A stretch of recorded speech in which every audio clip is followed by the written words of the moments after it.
Essa noite, eu creio que será uma noite profética, com uma palavra profética, com uma atitude profética. E Felipe falou com muita sabedoria. O profético exige de nós uma atitude profética, porque o profético ele nos provoca, chacoalha, mexe com as nossas entranhas. É como se nos pegasse pelos ombros e dissesse assim: acorde! Não era assim que os profetas em Israel faziam? Olhavam para o povo e diziam: arrependam-se, a ira do Senhor está vindo. Voltem a amar o Senhor novamente, lancem os seus ídolos fora. Não é assim? Os profetas do passado e os profetas da nova aliança também vinham com uma palavra não menos dura, mas muito cirúrgica, para uma mudança de posicionamento. O profético ele não tem como propósito apenas nos emocionar com uma palavra que atinge o nosso coração e nos faz nos sentir como se Deus estivesse olhando para nós. Ele também espera algo de nós. E no profético, ou nós somos Elias, ou nós somos Geazi. Elias ora, porque ele acredita que o céu vai responder. Só que a resposta do céu não era aquilo que o Geazi esperava. Então ele volta na 7ª vez e responde o profeta como? E tem uma palavra nesse texto que me chama a atenção, que infelizmente é a palavra que muitas pessoas repetem, que é a palavra apenas. Vejo apenas. Para Geazi era apenas, para Elias era mais do que suficiente. Por isso que eu falo, algumas pessoas acreditam que o profético é apenas aquilo que emociona e fala comigo. Não, o profético espera algo de você. E às vezes o profético ele também não é tão barulhento. Ele pode ser uma doce voz que fala ao nosso coração, mas que exige de nós uma mudança.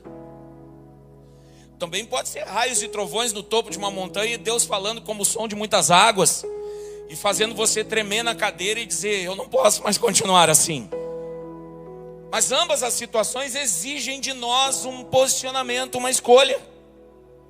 Eu vi que você ficou feliz quando o pastor falou que era uma palavra profética. Espero que você continue feliz. Eu levo muito a sério essas coisas. Deus não me chamou para fazer barulho. Deus me chamou para fazer discípulos.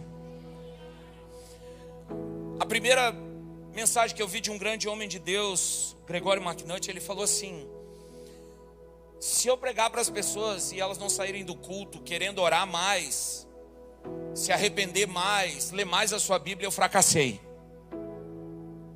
A minha mensagem foi um fracasso. Aí hoje eu conversava com o Felipe no carro, né? Eu falei assim para ele: rapaz, eu ainda sou um homem muito realizado, porque a minha esposa ainda chora enquanto eu prego. E a minha régua é essa, a régua é a minha esposa, não é você. Você não me conhece. Agora ela me conhece. Então eu estou pregando na frente, quando ela está junto, eu estou pregando com uma pessoa que me conhece há 30 anos. Nós somos casados há 30 anos. E ela ainda chora quando eu prego. Ela ainda diz para mim: Alexandre, Deus falou comigo. Então, ufa. Não é, Felipe? Essa é a nossa régua. A régua de um homem de Deus deve ser o coração da sua esposa, dos seus filhos. Eu fiz um trabalho extraordinário na Bahia com crianças, pais e líderes. Mas o primeiro trabalho foi com as crianças. Uma tarde extraordinária, uma imersão chamada Kids on Fire. Nós fizemos esse trabalho aqui no outro prédio. Foi extraordinário, foi poderoso demais. Quem sabe a gente repete a dose em 2027. Mas lá na Bahia foi interessante, porque no final, na última noite da ministração, um pai veio falar comigo. E ele olhou para mim e disse assim: pastor, Deus mexeu comigo com algo que o meu filho falou para mim. Eu disse: o que foi que seu filho falou? Meu filho veio para sua ministração. No começo eu fiquei bravo, querendo saber quem falou algo para o meu filho que fez meu filho ficar tão ousado assim, não é? Uma criança, na verdade, não era adolescente, era uma criança. E o menino estava na sala da casa, o pai estava deitado no sofá, mexendo no celular. E o menino, de repente, pergunta assim para o pai: pai, você me ama? E o pai, sem olhar para o filho, continua com o rosto na tela do celular e ele responde: claro, filho, eu amo você, eu seria capaz de fazer qualquer coisa para você. Aí o menino olha: pai, se o senhor me ama tanto assim, por que o senhor não é capaz de largar o celular de lado e brincar comigo? E esse pai veio e falou para mim. E disse, mexeu comigo e me trouxe a consciência de que eu estou perdendo algo precioso demais, chamado tempo. Diga essa palavra, tempo. Então essa noite é assim, eu creio, uma noite profética. E eu quero começar essa noite citando uma declaração de um grande homem de Deus do passado, mas que ecoa até os dias de hoje, e fala comigo, com você até os dias de hoje. Declaração essa que eu acredito todos que estão aqui conhecem. Ele faz uma grande assembleia com todo o seu povo, ele era um líder. E no final do versículo, do capítulo de número 24, e eu já vou falar qual é o livro, a partir do versículo de número 14, ele fala algo poderoso. Ele diz: então, diante desses fatos, eu declaro a vocês, eu e minha casa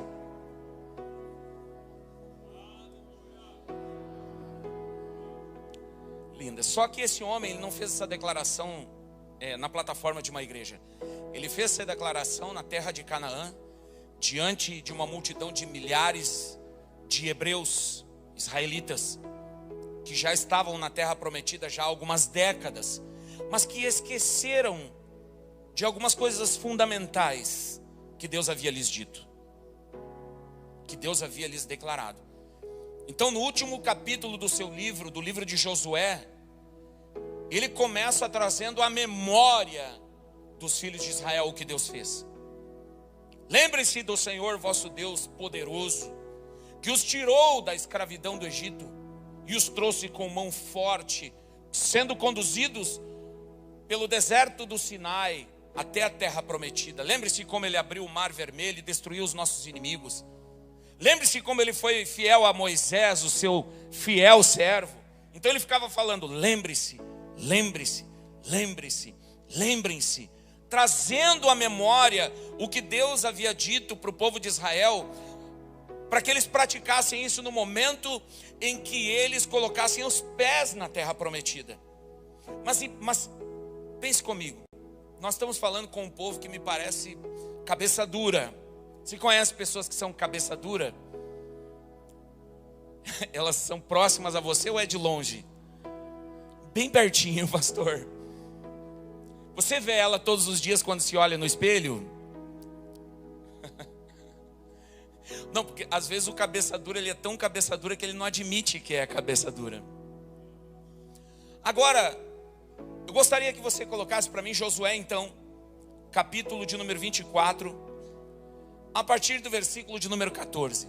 Depois de Josué ter lembrado os filhos de Israel e trazer a lembrança do que Deus fez, tinha como propósito renovar a aliança do povo de Deus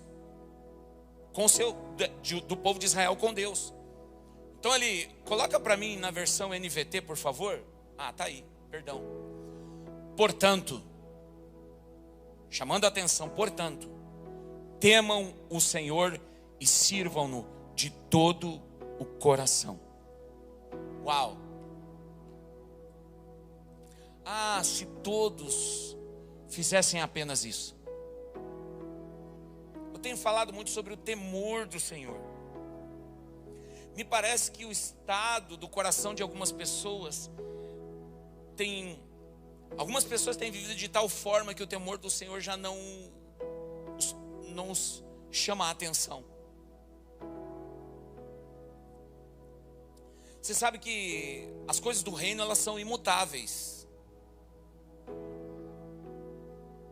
O tempo passa, as coisas mudam, mas nas palavras de Jesus, céus e terra passarão, mas as minhas palavras jamais passarão. Jesus fala como Deus, é a palavra de Deus. Então agora esse Josué, lembre-se, ele está na terra prometida, e ele está trazendo a memória das famílias de Israel. Ele reúne as famílias. Assim como Neemias reuniu os magistrados, os líderes e o povo, Josué faz o mesmo agora. E ele fala: portanto, temam o Senhor e sirvam-no de todo o coração. Dá para entender que de todo o coração não é do seu jeito, não é de qualquer jeito. Meu amigo, quando a palavra de Deus fala de todo o coração, quando Jesus disse: aquele que quer vir após mim, negue-se a si mesmo, tome sua cruz e siga-me. É abrir mão dos meus próprios interesses e entender que o Senhor e a sua palavra é que são importantes e que eu preciso segui-lo de todo o meu coração. Com todo o meu coração, não com um coração dividido. Próximo versículo, por favor. Lancem fora os ídolos que os seus antepassados serviam quando viviam além do Eufrates no Egito. Olha o que Josué está falando. Ele está lembrando de pecados que o povo cometia antes de sair do Egito. E que agora na terra prometida, eles trouxeram essa forma de pensar, essa cosmovisão sobre família, sobre casamento, sobre finanças, sobre colheitas, sobre Deus. Eles agora na terra prometida, eles estavam trazendo ainda em seus corações aquilo que os seus antepassados praticavam. Lancem fora. Lançar fora é arrancar, extirpar, cortar, é jogar fora. Próximo versículo. E sirvam somente o Senhor. Volta. Aí. Mas se vocês se recusarem a servir ao Senhor, escolham hoje, então, quem vocês vão servir. Você percebe que é uma palavra de posicionamento? Josué não estava muito preocupado com o que o povo ia pensar. Ele estava quase morrendo. No final do capítulo de número 24 termina: então Josué morreu e foi enterrado com seus antepassados aos 110 anos de idade. Então esse homem, ele sentiu: cara, eu estou partindo, eu tenho que trazer uma mensagem de alerta para esse povo. Porque eles esqueceram de algumas coisas fundamentais do que Deus prometeu e do que Deus espera deles. Agora ele também termina dizendo: mas se vocês se recusarem, então decidam hoje, porque não dá para ficar em cima do muro.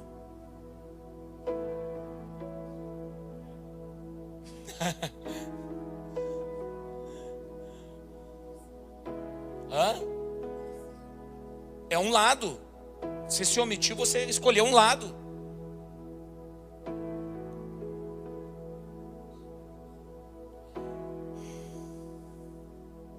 Você sabe que no cristianismo não tem simpatizantes.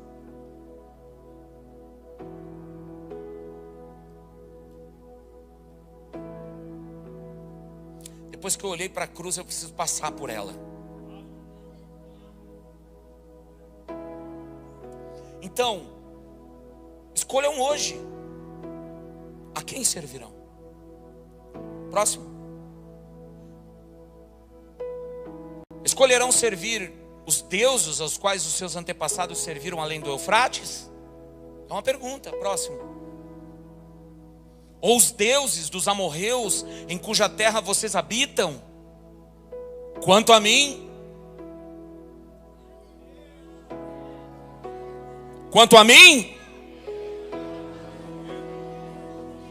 sabe como eu imagino essa cena?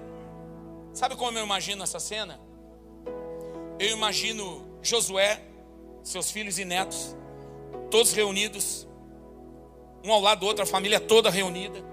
Josué com 110 anos,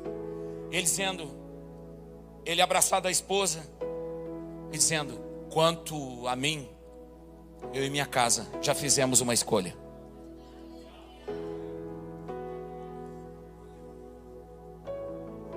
Nunca uma palavra foi tão necessária como nos dias de hoje. E a pergunta que eu faço para você, meu querido irmão, minha irmã, meus irmãos, minha família, nós somos uma única família. Quais são os deuses que você ainda precisa arrancar de dentro da sua casa?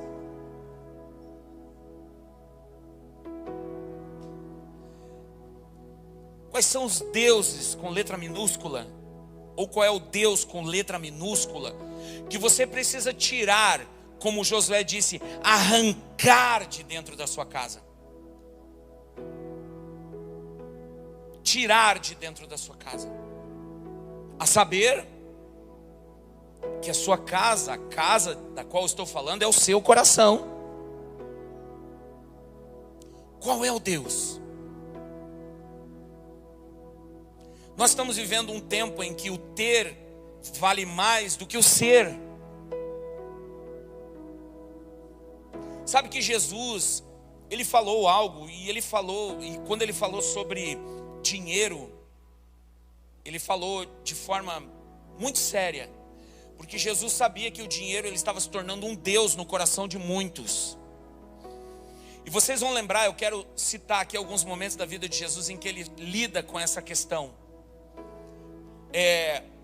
Vocês lembram quando um jovem, a Bíblia diz um jovem rico se aproxima de Jesus? Lembram disso? E ele pergunta para Jesus: como eu faço então para herdar o reino de Deus?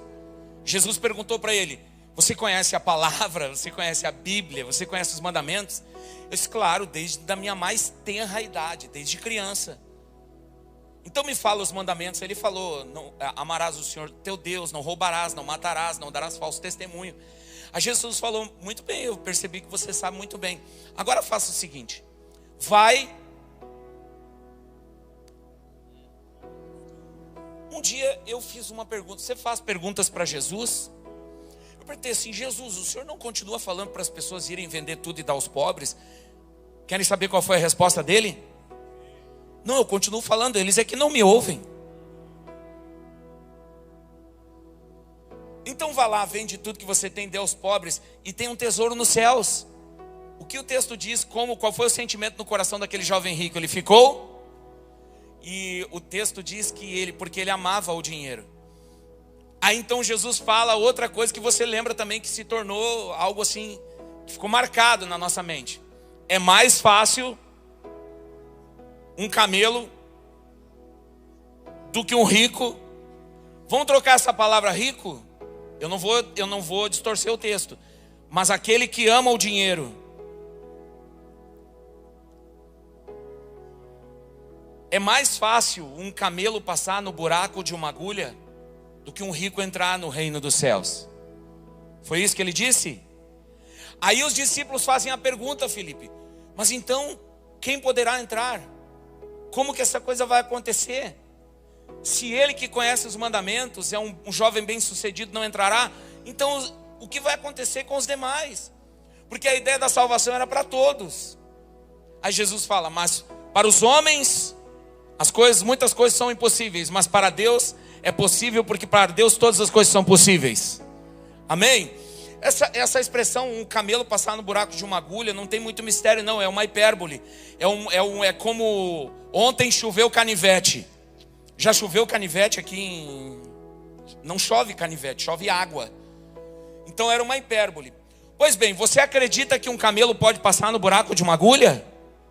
E se eu falar para você que o camelo passou? E ele tem até nome. Eu sei o nome do camelo que passou, você sabe? Logo depois Jesus chega numa outra cidade, um camarada, chefe dos publicanos, muito rico, baixinho. Ele, por causa da sua pequena estatura, ele, para ver Jesus, ele sobe numa árvore. Olha o camelo em cima de uma árvore. Imagine se alguém faz uma promessa: eu só vou fazer isso quando um camelo subir numa árvore. Olha o camelo. Então Zaqueu, que a Bíblia diz que ele era o chefe dos publicanos e ele era rico, ele sobe numa árvore para ver Jesus. Jesus olha para ele e diz: eu vou na tua casa, Zaqueu. Quando ele chega na casa de Zaqueu, Jesus não fala nada. Zaqueu diz assim: Senhor, eu decidi algo aqui. Eu vou dar metade de tudo que eu tenho para os pobres. O camelo começou a passar no buraco da agulha. Aí mais, se eu roubei alguém, cobrei algo injusto, eu vou restituir 4 vezes mais. O que é sobrar do dinheiro de Zaqueu? O camelo passou no buraco da agulha. Agora, vamos ver se você conhece bem o texto. Qual foi a declaração de Jesus depois que Zaqueu falou isso?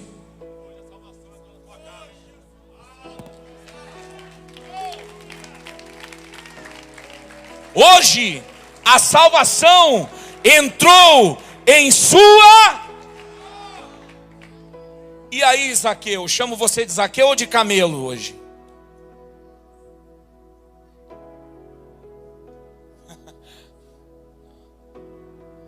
E não é que o camelo passou no buraco da agulha, meus amigos. Pois bem, qual é o ídolo daquele jovem? O ídolo era o dinheiro. E mais, como ele era jovem, Felipe, não era fruto de trabalho. Era uma herança que ele recebeu dos seus pais e avós. Não custou nada para ele.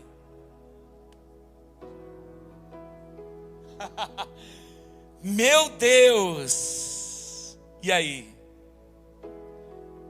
Mas a declaração final de Jesus diante do posicionamento de um homem que se preocupou muito mais com a salvação da sua família do que com suas posses, foi que ele ouviu do próprio Jesus: Zaqueu, hoje chegou salvação na sua casa.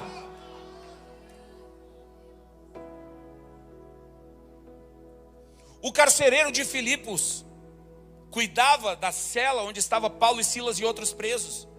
À meia-noite, Paulo e Silas, cantando louvores ao Senhor, chacoalhou as paredes do cárcere, a oportunidade para todos fugirem. O carcereiro assume a responsabilidade. Ele sabia das consequências, ele se joga na luz e faz menção de tirar a sua própria vida. E Paulo diz assim para ele: não faça isso, estamos todos nós aqui. Um homem desconhecido, que apenas estava trabalhando, fazendo o trabalho que foi contratado para fazer. Aí então Paulo olha para ele e diz: não se preocupe, estamos todos nós aqui. E o que ele pergunta para Paulo? Vamos lá, minha gente. O que eu farei então para ser salvo da condenação? E o que Paulo responde? Vamos lá, 1, 2, 3.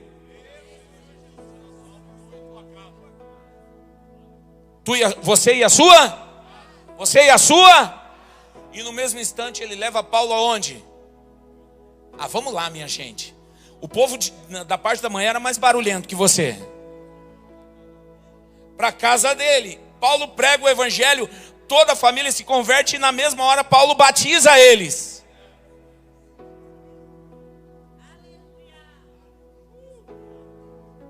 Atos capítulo de número 16, Cornélio, em Cesareia Marítima, um homem piedoso, temente a Deus, generoso e de oração. A glória de Deus manifesta na casa e na família dele. Ele tem uma visão e nesta visão, Pedro fazia parte da visão. A visão se cumpre, Pedro para na casa daquele homem. E a Bíblia diz que enquanto Pedro pregava, todos da sua casa foram batizados no Espírito Santo. Quantas dessas histórias você me ouviu falando a palavra casa? Todas. Hoje pela manhã eu falei que a história de Deus começou com uma família, continua sendo com uma família e vai permanecer sendo com as famílias. Deus construiu toda a narrativa do seu reino em uma família. Jesus nasceu em uma família. Hoje pela manhã eu via famílias como um berço profético, onde os pais eram como Zacarias, eram como Isabel, gerando em seu ventre, em sua casa, a dizer, o João Batista que nasceria.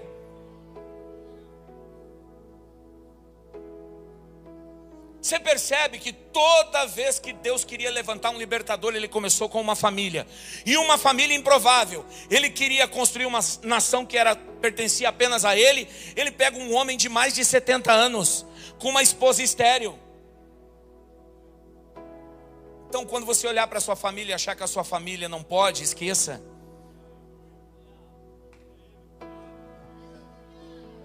Ele faz da estéril mãe de filhos. E aí então ele usa esse homem da terra de Ur, filho de Tera, manda ele sair da onde? Da casa do seu?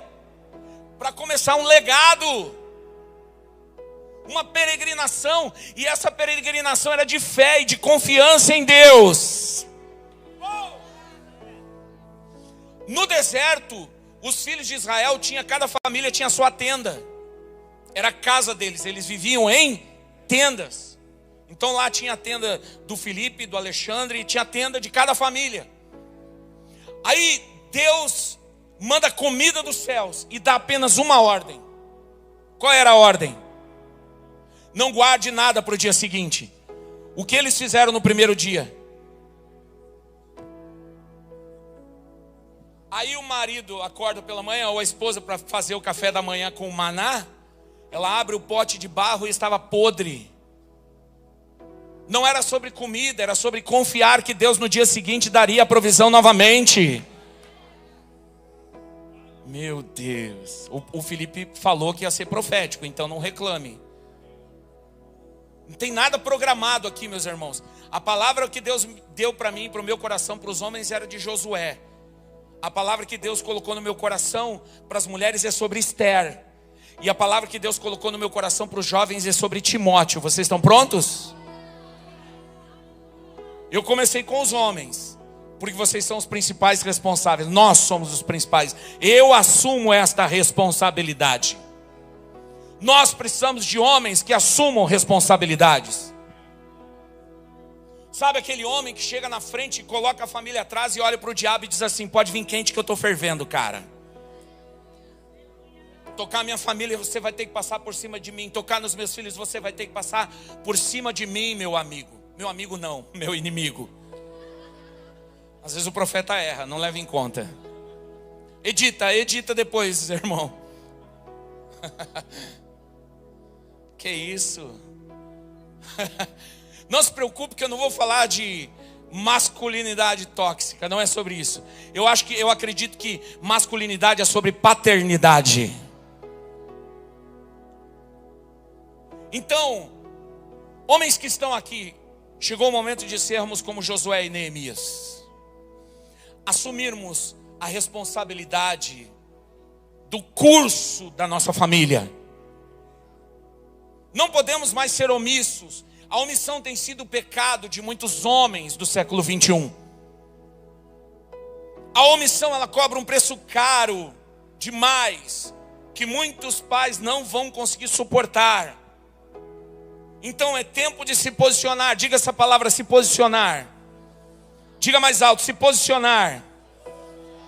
É tempo então de homens de Deus começarem a brilhar, manifestar a glória do Pai e a sua natureza, a natureza do Pai em seus corações, começando por sua casa e a sua família.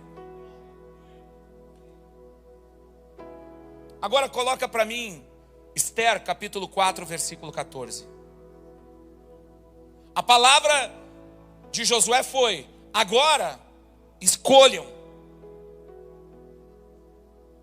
a quem vocês irão servir. Agora olha o que diz em Esther: se ficar calada num momento como este, alívio e livramento virão de outra parte para os judeus. Mas você e os seus parentes morrerão. Por quê? Porque Deus colocou Esther em uma posição privilegiada dentro do palácio. Próximo versículo. Quem sabe não foi justamente para uma ocasião como esta. Bota na NVI para mim, por favor. Isso aqui fala muito comigo. Não sei se vai falar com você, mas eu oro para que fale com você. Quem sabe se não foi para um momento como este que você chegou à posição de rainha. Troque a palavra rainha e coloque a palavra esposa, mãe, líder, discipuladora, não importa, empresária, dona de casa. Escolha aquilo que você faz, e troque a palavra rainha e coloque ali aquilo que você tem feito. Quem sabe não foi para um momento como este que você chegou à posição em que você está. Porque um momento como esse, qual era o momento que Esther estava vivendo? Foi Deus que colocou ela dentro do palácio. E Mordecai era o seu mentor, o familiar que abriu os olhos dela para ela entender o que estava acontecendo. E por causa desta mulher, uma nação inteira foi livre da morte. Uma nação inteira. Mas vamos falar de famílias, de corações, de crianças, de jovens, de adolescentes. A posição em que você ocupa hoje é muito importante. A posição que você ocupa como mãe é muito importante. Não é algo comum. Você não é apenas alguém que nutre, ou que gera e nutre. Você é alguém que também dá destino, que ensina. A unção que Deus derrama sobre um casal é a mesma para homem e para mulher. Agora os papéis são diferentes. Mas o manto de unção e a autoridade que Deus deu para Eva era diferente da autoridade que ele deu para Adão? Sim ou não? Ele não falou para ambos: dominem, sejam, governem. Ou ele falou: Adão, você governa, Eva, você faz o almoço. Perdoe a piada de mau gosto, mas é isso? Não. Governem, dominem, sejam férteis, encham a terra. O nome Eva não foi dado por Deus. Quem deu o nome à mulher de Eva foi Adão. E o nome Eva coloca ela numa única posição e uma única função em todo o processo. Porque antes da queda, ela era também chamada de Adão. A palavra Adão não é gênero, perdão, não é nome, é gênero humano, humanidade. Então Deus falava para ambos. Ele não falava com a cabeça de Adão e depois com a cabeça de Eva. Ele falava com ambos. Uau! Então quem sabe não é para esse momento. Então, sabendo que esse momento que você está vivendo como mãe não é o momento mais importante da sua história, e cumprindo com uma função nobre, que é conduzir, apacentar o coração de um filho, de uma filha de Deus, que a saber são os seus filhos. Diga essa palavra: apacentar. Talvez no seu cérebro aí soou como algo comum, mas é poderoso. Apacentar, conduzir, dar destino, direção, ensinar, corrigir, disciplinar. Pastor, é um trabalho difícil? Sim, ser pai dá trabalho. Ser mãe dá trabalho. Mas também dá um prazer enorme que nada nesse mundo substitui. Então esse posicionamento, Josué, Esther, uma escolha. Por que é necessário? Foram dois momentos urgentes na história do povo hebreu, dos filhos de Israel. Josué, agora com eles na terra prometida, declara: estamos vivendo um momento difícil, tenso. Vocês estão sendo influenciados pelos cananeus, pela cultura dos cananeus. Vocês estão sendo influenciados pela maneira de pensar de um povo pagão. E isso vai trazer uma mácula, uma mancha no propósito que Deus deu para vocês estarem aqui. Então reflitam sobre isso e escolham. Se vocês querem continuar a servir os deuses dos cananeus, os deuses que os seus pais serviram no passado, antes de cruzar o rio Eufrates, então escolham e façam isso. Mas não fiquem sobre o muro. Agora, se vocês vão servir ao Senhor, então façam isso de todo o coração. Um momento tenso em que os filhos de Israel viviam também nos dias de Esther, a ameaça da morte de todo o povo. Então Deus posiciona ela dentro de um palácio e ela agora tem acesso ao rei, que dá a última palavra. Ela se prepara.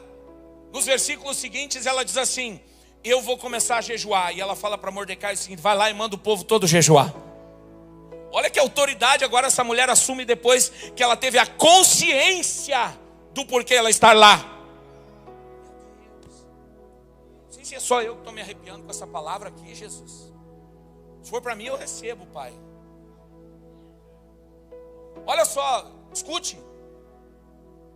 Um homem de Deus se aproxima dela e diz assim: ei. Deus colocou você numa posição privilegiada, não é à toa. Não seria para esse momento que você nasceu? Aí ela: meu Deus, é verdade. Ele tem razão. Preciso fazer algo. O que eu vou fazer? Só um pouquinho que eu vou mandar um WhatsApp. Só um pouquinho que eu vou ver onde vou passar minhas férias. Só um pouquinho que chegou uma notificação da Shopee. Quem tem o aplicativo da Shopee tem mil coisinhas lá no carrinho.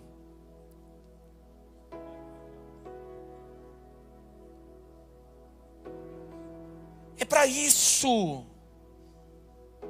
É para isso que eu nasci. Então eu preciso fazer algo. Qual foi a primeira atitude de Esther? Orar e jejuar.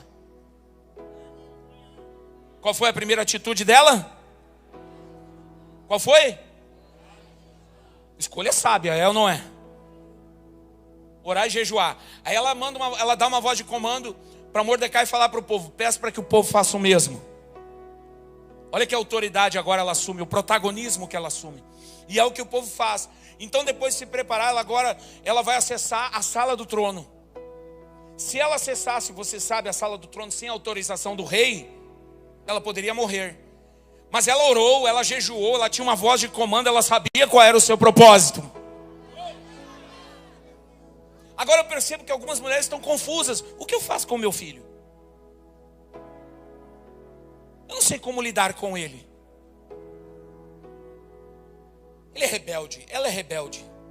Gente, quem já foi rebelde aí na adolescência e tem coragem de levantar a mão? Olha, interessante. Tem alguns que não levantaram a mão, eu fiquei preocupado. Mas eu entendo você, não é o momento de se expor, é ou não é?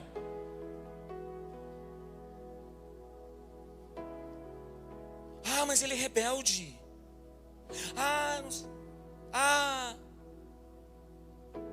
Perguntas sem respostas. Porque não tem um posicionamento.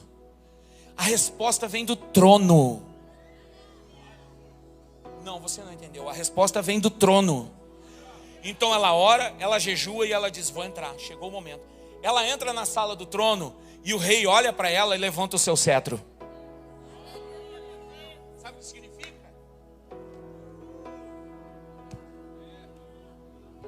Ela recebe o favor do rei. Olhe para mim aqui, minhas irmãs. Você sabe o que é receber o favor do rei?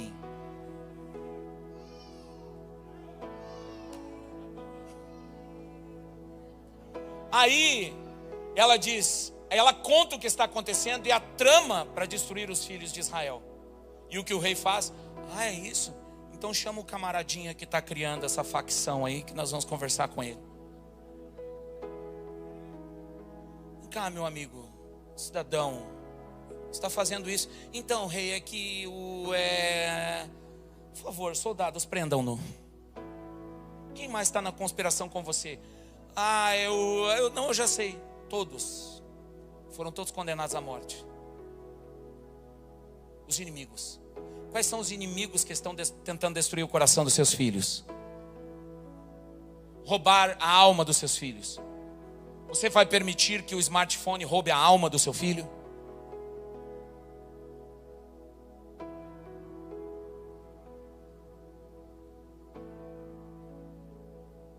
O que está roubando a alma do seu filho? Você percebe o que eu estou falando? A alma do seu filho. Eu estou exagerando? Mas quando você fala a alma, você entende o peso dessa responsabilidade.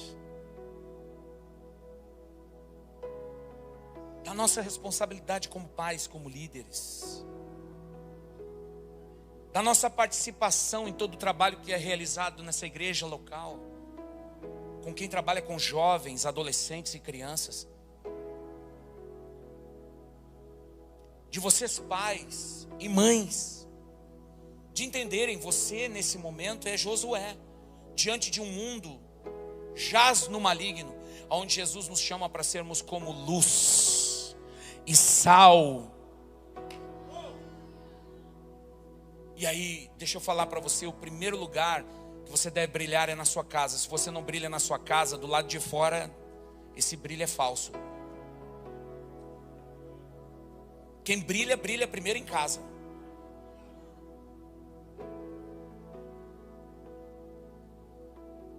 Brilhe em casa. Brilhe diante dos seus filhos. Brilhe diante do seu cônjuge. Brilhe para que os seus vizinhos vejam. Brilhe para que os seus colegas de trabalho vejam. Brilhe. Por isso esse é o momento, pais e mães que estão aqui. E eu tenho falado nesses dias, eu falei hoje pela manhã, eu tenho o meu coração, talvez muitos não sentem isso, mas eu tenho dentro do meu coração um sentimento de urgência. Porque estamos perdendo.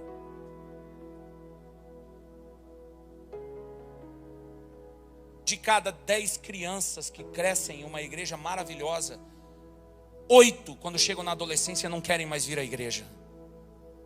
8. Isso se chama êxodo. Sabe qual é o impacto disso na nação brasileira, na sociedade, em médio e longo prazo? É incalculável. Incalculável. E quando eu ouvi essa estatística, eu ouvi isso há 10 anos atrás e não mudou. E eram poucas vozes, Felipe, uma aqui, outra lá, gritando, bradando. Aí grandes movimentos começaram, como a APEC, e outros movimentos que começaram a se preocupar com o discipulado de crianças, que continuam até hoje. Mas aí você olha e vê quão ainda é pequena a consciência a respeito desse assunto tão importante. Então eu tenho esse sentimento de urgência. É tempo de levantarmos um grande exército na nação brasileira e dizer: ninguém toca nos meus filhos. Nenhum sistema político ou ideológico vai discipular o coração dos nossos filhos, das nossas crianças. Quem vai colocar uma cosmovisão no coração das nossas crianças seremos nós, a igreja do Senhor. E eu não me preocupo, pode me chamar de doutrinador, eu não tenho problema nenhum com essa palavra. Contei ironia, mas tudo bem. Ah, vocês estão doutrinando. Sim, estamos. Algum problema? A doutrina só serve de um lado ou não pode servir desse lado aqui? Nós vamos sim doutrinar, discipular, ensinar, inculcar, como em Deuteronômio capítulo 6. Inculque a palavra do Senhor no coração do seu filho todos os dias. Sentados à mesa, andando no caminho, antes de dormir e ao levantar. Inculque, fale, compartilhe, ensine, seja um exemplo, obedeça. E o impacto disso, meus amigos, em uma igreja local como essa, em uma cidade, é incalculável. Porque Deus começa a levantar famílias cheias do Espírito Santo, como a família de Cornélio. Famílias posicionadas como a família de Josué. Mulheres como Esther, posicionadas em meio a um mundo que tenta destruir o propósito de Deus para a vida dos seus filhos. Jovens que se posicionam diante de um mundo que fica o tempo todo assediando o seu coração.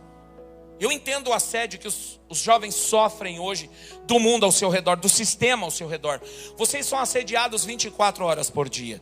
E o tempo todo tentam colocar em seu coração uma identidade que não é sua. Quem você é, afinal de contas? Jovens que estão aqui, quem você é? Menino, menina? Quem você é? Se eu perguntar para você hoje quem você é, que você me diria? Eu lembro que eu estava ministrando as crianças pequeninas e eu perguntei para eles: você sabe o que é identidade? O menino falou: sim, pastor, eu sei. O que? É aquele papelzinho assim que tem o nome, a foto da gente. Eu falei: errado você não está, não é? Mas a verdade é que muitos não sabem realmente o que é identidade. É aquilo que você realmente é. Não o que os outros dizem para você ser. Não o que você acha ser. Não o que influenciaram você a se tornar. Mas o que você realmente é. E jovens que estão aqui, para você saber quem você realmente é, você precisa ir em quem criou você. Em quem pensou você antes de você nascer. Olhe para mim, você um dia foi uma ideia no coração de Deus e no coração dos seus pais. Mas primeiro no coração de Deus. Dr. Miles Monroe, ele diz que quando Deus queria resolver um problema na terra, ele fazia nascer um ser humano. Ele colocava na terra um ser humano e dizia: esse vai carregar a resposta para muitas perguntas. Ele vai criar algo novo, inovador. Ele vai criar algo que vai ajudar a medicina, a economia. Ele vai construir algo, ele vai criar uma tecnologia que vai ajudar pessoas que têm determinado problema. Ele vai construir uma chave, uma resposta, uma ideia que vai mudar a vida das pessoas.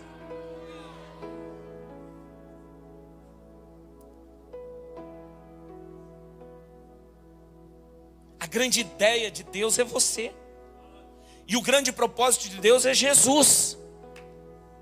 Jesus vem para nos redimir de todas essas coisas e nos dar novamente o propósito pelo qual Deus pensou a nosso respeito. E pensou a seu respeito, vocês jovens e adolescentes que estão aqui.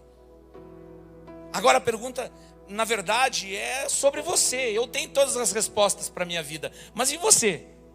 Pastor, eu sou jovem demais, eu ainda não sei o que vou fazer. Timóteo também pensava assim. Aí Paulo olhou para ele e disse: Timóteo, eu entendo, mas lembre-se. Eu quero dizer para vocês aqui: lembrem-se. Aí ele lembra do testemunho de fé da avó e da mãe de Timóteo. Ele termina dizendo: Paulo, e lembre-se que eu impus as mãos sobre você e compartilhei com você um dom. Depois ele termina dizendo: bora, Timóteo, vamos para cima, bora, bora, bora, bora. E ele fala: não tenha medo se acham você jovem demais para o que você faz. Bora, Timóteo, para cima, meu filho. Mas eu sou tímido. Eu entendo você. Deus também usa o coração que é tímido. Existe algo no reino de Deus que Deus projetou você para fazer. Mas eu sou ousado demais. Maravilha, não importa como você é. Você cabe direitinho naquilo que Deus projetou para você. Acho que essa foi boa. Cabe direitinho no que Deus projetou para você. Vou gravar para falar outras vezes. Assim como nós. Eu me converti aos 29 anos. E eu era aquele camarada que andava pelo mundo tentando me encaixar em alguma coisa. Cheguei diante da paternidade e cabia direitinho nos braços dele. Aí uma missionária veio marchando assim na minha direção, aquelas missionárias antigas, assim, sabe? Velha guarda. E ela veio caminhando assim na minha direção. Eu disse: meu Deus, o que essa mulher veio? O que ela vai fazer? Veio, parou na minha frente, fez assim, deu 2 voltinhas. Botou o dedo no meu nariz assim, diz: o Senhor. Arrepiei da cabeça aos pés, dos pés à cabeça. Aquela onda, aquele choque vinha de baixo para cima, de cima para baixo. E ela olhou e disse: Deus vai te usar nessa nação. Deus. E começou a falar. Sabe quantos finais de semana eu tinha ido na igreja? 2. Aí eu vinha dirigindo o carro assim. Minha esposa: tu tá bem? Eu não sei. Eu olhei para ela: você viu o que aquela mulher falou para mim? Ela: claro, eu vi, eu estou muito feliz, mas eu estou com medo. Ainda bem que ela não falou daquelas coisas de perseguição, que vão te matar, você vai não sei para onde. Você sabia que missionários morrem? Ainda bem que ela me poupou disso. Acho que Deus olhou e disse: 2 semaninhas só, vamos informar mais para frente, né? Ela só falou da parte boa: vai voar, vai para as nações. Mas eu fiquei com medo. Aí eu cheguei em casa, eu e minha esposa entramos. Minha esposa olhou para mim, mais brava do que ela, ainda disse assim: vamos orar. Disse, agora, meu Deus, agora é minha esposa, agora deu. E ela começou a orar.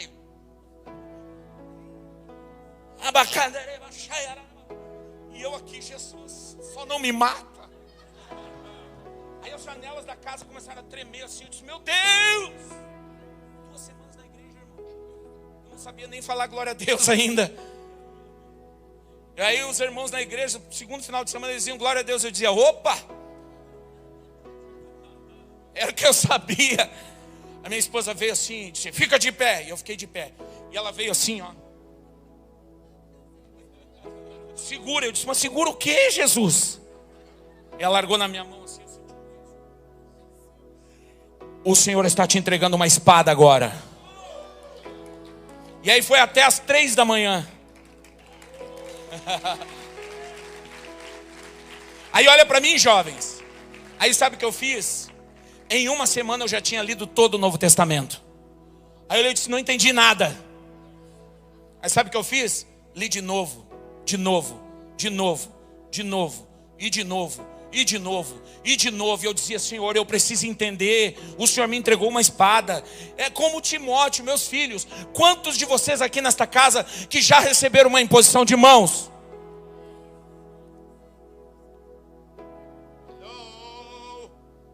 Não brinque com essas coisas. Assuma o seu papel. Agora vamos ver o que nosso amigo apóstolo Paulo fala para Timóteo. Ninguém despreze pelo fato de você ser jovem, mas seja um exemplo. Bota no telão essa. 1 Timóteo capítulo 4, versículo 12. Então Paulo está dizendo: ei, te considero, cara. Você tem a fé da sua avó e da sua mãe. Eu impus as mãos sobre você. Não fica com medo. Mas lembre-se, ninguém despreze pelo fato de você ser jovem, mas seja um. Aqui é a chave. Palavras emocionam, exemplos transformam. Você quer que os seus colegas de sala de aula sejam transformados pela glória de Deus? Seja um. Você quer que os seus pais acreditem na fé que você tem professado? Seja um.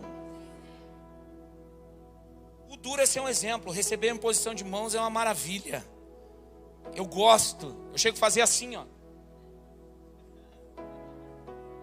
Eu faço, eu quero mais unção. Mas depois que eu recebo a imposição de mãos, eu tenho que ser um. Boa essa. Pode usar. Eu permito, eu dou direitos autorais para vocês. Um exemplo no quê?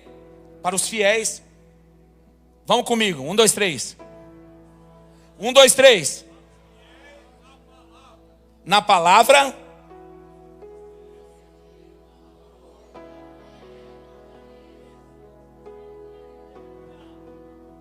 Um, dois, três. Seja exemplo para os fiéis na.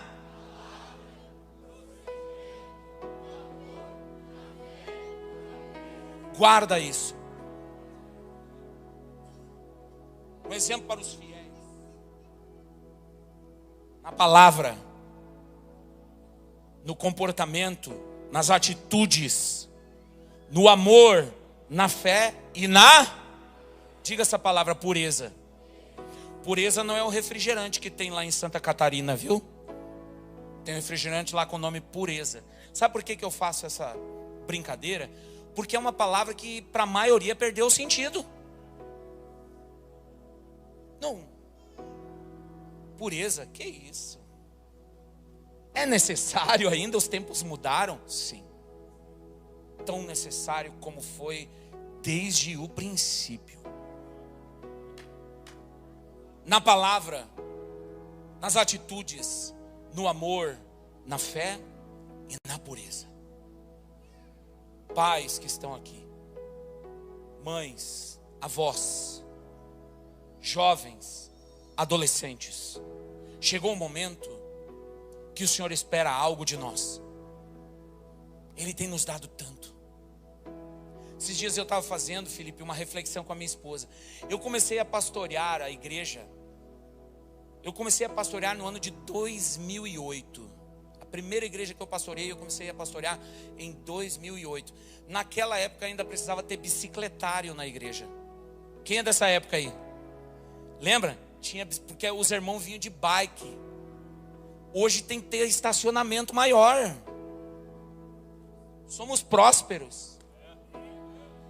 Sim ou não? Eu lembro na época que para termos o que nós tínhamos era quase inviável. Inviável. Agora olha como nós somos relevantes. Olha o poder que a igreja tem. Mas a pergunta que eu faço é: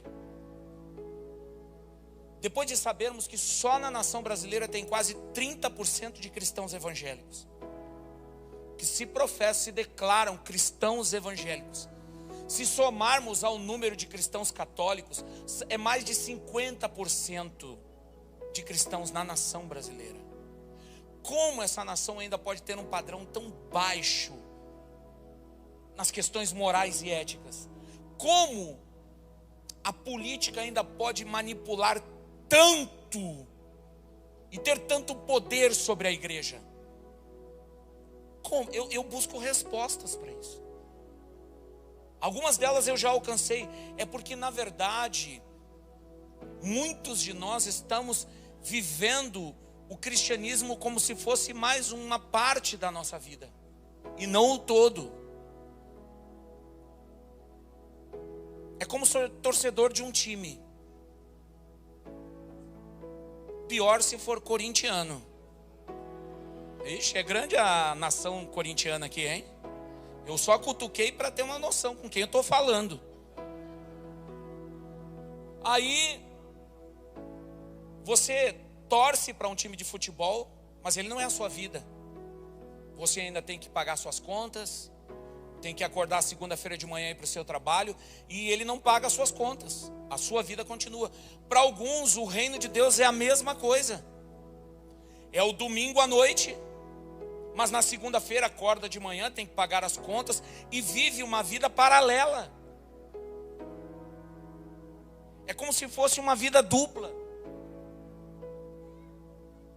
Mas o cristianismo não é isso. Famílias proféticas não se movem assim, não vivem assim. Pais que dão destino aos filhos, mães que estabelecem o governo do céu sobre a terra, que se posicionam para trazer salvação para outros. Jovens que estão se movendo na palavra, na atitude, no amor, na fé e na pureza, não pensam assim. Pensam além disso. Pensam na transformação cultural. Coloca o banner da escola novamente, por favor. Pensam na mudança do que está ao seu redor. São influenciadores. O tema dessa escola é ativando o propósito e estabelecendo o reino de Deus de geração em geração. E é para isso que eu estou aqui, para orar por pais e mães hoje aqui, por filhos e filhas, para que o Senhor ative propósitos, para trazer uma transformação radical na nação brasileira. Eu costumo dizer que a voz que vai mudar essa nação, ela não está nos palcos, ela não está nos palácios de Brasília, como dizia o Rebanhão, não é? Não está lá, mas está na boca, primeiro no coração que queima, daqueles que estão se movendo em santidade, temor, obediência, graça, favor, bondade, misericórdia, serviço no reino dos céus. Que olham para a sua cidade e perguntam: o que eu posso fazer para mudar esta realidade na minha cidade? Eu vou repetir alguns dados que eu falei aqui durante todo esse final de semana. Só no ano passado, 25 mil crianças desapareceram na nação brasileira. 25 mil crianças. 57 mil crianças sofreram violência, todo tipo de violência que você pode imaginar. 57 mil casos registrados, fora aqueles que vão ser registrados daqui 4 ou 5 anos. De jovens que crescem dentro de um lar onde a violência é presente e que eles só vão conseguir confessar isso ou abrir o coração anos depois. Quando nós olhamos para isso, quando nós vemos a degradação moral e ética de uma sociedade, qual é a pergunta que nós fazemos para o nosso coração, ou quando a gente senta à mesa na nossa casa, o que a gente faz? Como a gente vê isso? Somos uma resposta redentora ou somos apenas um eco do passado? Somos uma voz como a de Josué diante da nação dizendo: eu não sei vocês, mas eu e minha casa serviremos ao Senhor.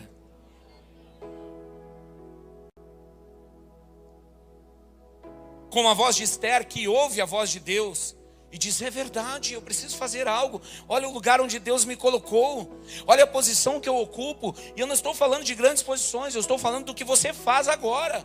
Porque ser dona de casa e mãe é uma posição excelente demais. Você não faz ideia de como a sua vida tem o poder de influenciar e mudar a realidade ao seu redor. A mãe de João Batista já também era uma mulher idosa. Eles não tinham filhos, não tinham descendência. O anjo visita Zacarias e diz assim para ele: você vai ser pai. Ele disse: o quê? Fica quieto.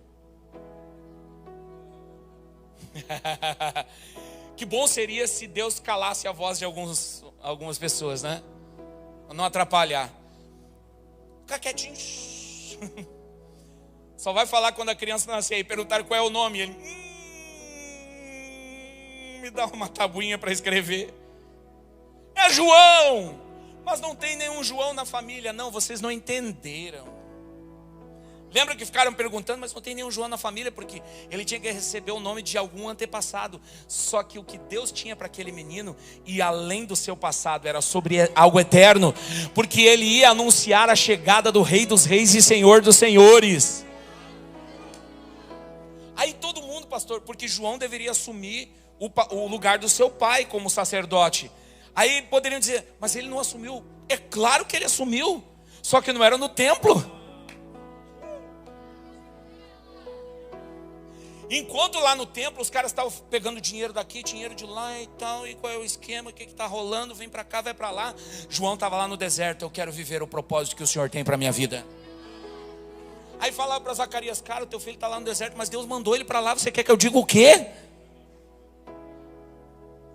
E ele ministrava como sacerdote. Vocês lembram que nós podemos dizer que João Batista é um profeta, mas quando perguntaram se ele era um profeta, o que ele disse? Ele falou que era? Não, eu não sou um profeta, eu sou a voz do que clama no deserto. Preparai o caminho para o Senhor, aplanai as suas veredas. Uau! Meu Deus, você acha que não teve a participação do Zacarias ali? E da Isabel? Você acha que eles não fizeram um bom trabalho, meus amigos? Vamos lá, minha gente. Que trabalho extraordinário aquele casal de idosos fez na vida do filho.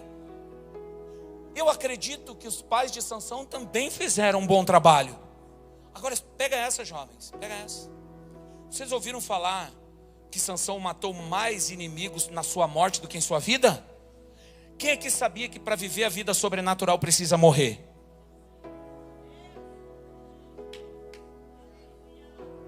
Para viver o reino você precisa morrer. Lembra da palavra do que Sansão falou? Senhor, só mais uma vez. E aí o que veio sobre ele? Uau! Cometeu muitos erros, os olhos furados, empurrando uma moinha como um jumento e dizendo: Senhor, me perdoa. Me perdoa. Colocaram ele no templo de Dagon, preso em correntes. Ele olhou para o céu e disse: Deus, apesar de tudo eu ainda te amo. Só mais uma vez.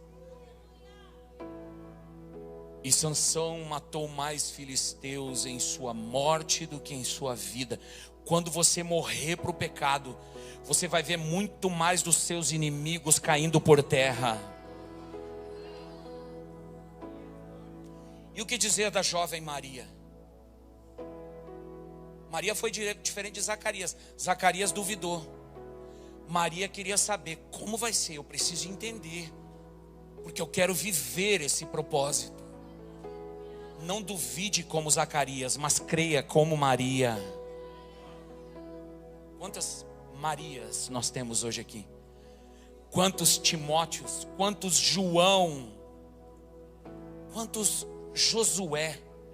Esther? Quantas Ruth?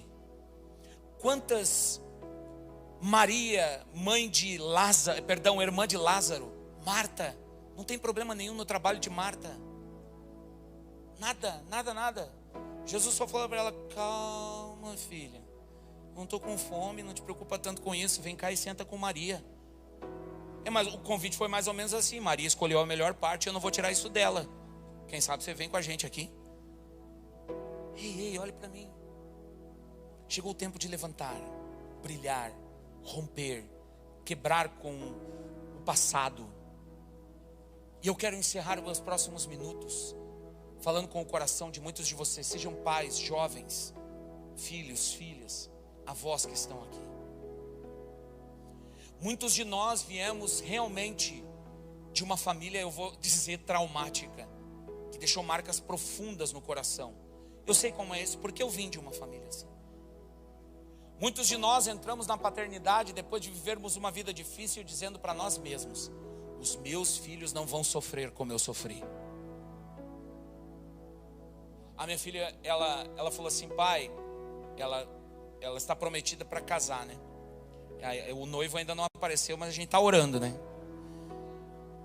A minha esposa fala assim para ela: filha, casa com um homem rico e bonito. Por que você não diz amém, irmão? Você sabe que é brincadeira, né? Aí ela falou assim para mim: pai, quando meu filho nascer, ele não vai experimentar açúcar até os 2 anos. Filha, que crueldade. Meu Deus, filha, é sério? Ela: claro, pai, porque o açúcar, ela falou o efeito e tal. Eu disse: ah, tudo bem, né? Mas se eu der um chocolatinho para ele escondido assim? Como é que é? Eu vou para essas... Como é que o apóstolo Denardi diz? Vô é o cavalo... como é que ele fala? Vô é o cavalo que o filho doma para o neto montar. Mas brincadeiras à parte, as coisas mudaram, mas muitos pais hoje carregam traumas profundos no coração e trouxeram esses traumas para a sua relação com seus filhos. Mães também. E têm encontrado sérios obstáculos e dificuldade de relacionamento com os filhos. Alguns pais dizem assim: eu errei, por isso meu filho está assim. O propósito dessa conferência e de cada uma das ministrações não é trazer para você um peso de julgamento ou de culpa, mas trazer você para um lugar de cura.